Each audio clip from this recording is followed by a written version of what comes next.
us all. Bob Seeley.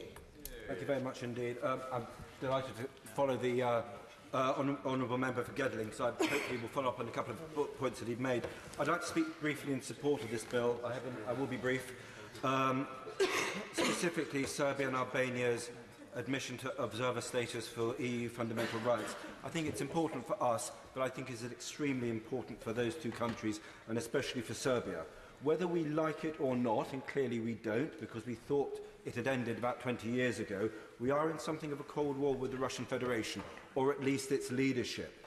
And that aggressive cooling of relations was advertised in President Putin's Munich speech back in 2007. You could say there was a gestation period of some 10 to 15 years before that, where the forces of proto-communism, socialism, and a sort of hardline nationalism, and even aggressive sort of virulent fascism, coalesced around an illiberal hostility to the Western world. There is, whether we like it or not, a battle for the future of Serbia, and I think, broadly speaking, there are two models of where that country is going. One is pro-EU, broadly speaking, so democracy, individual rights, a hostility to minority oppression. It's not a perfect system. You could say a little bit more adversarial politics would be no bad thing, but fundamentally these things are critical to a civilised society, as the Honourable Member for Gedling was saying. I think the other model that the Serbians face is the one that the Russians want, which is a hardline nationalism, a hostility to individual rights, perhaps a celebration of sort of pan-Slavism, and this aggressive propaganda against NATO, against the European Union, and this sort of gay Europa, as the Russian official media would have it. The Honourable Member said that it was a conservative nationalism.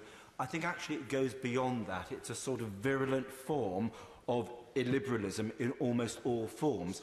It's almost sort of proto-fascist, although it gains support from both sides. So you will see avowed fascists and avowed communists having a very similar social agenda, an antagonism to homosexuality, to deviance of any kind, or what they perceive as deviance, and a slavish hierarchical acceptance of an order which we would see as stifling and rather deeply unpleasant.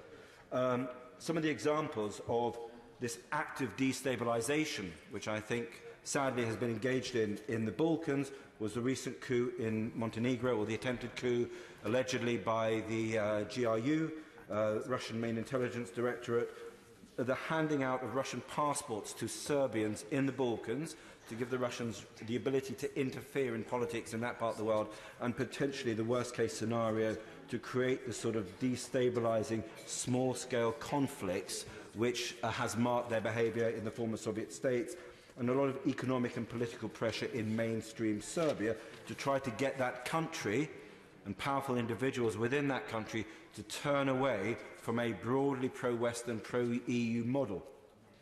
The Honourable Member says, what can we do about it?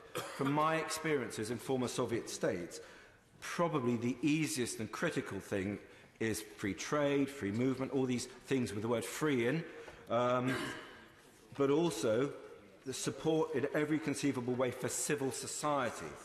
And the EU fundamental rights will allow that growth of that civil society, and that is the fundamental basis on which democracy will be strengthened, and our alternative, that is a broadly pro-Western liberal alternative, can be based on, and a rejection of more aggressive sort of destabilising nationalism can take place. So for that reason, I think this bill is very important, somewhat to us, extremely so for the Serbians. Thank you. Yeah.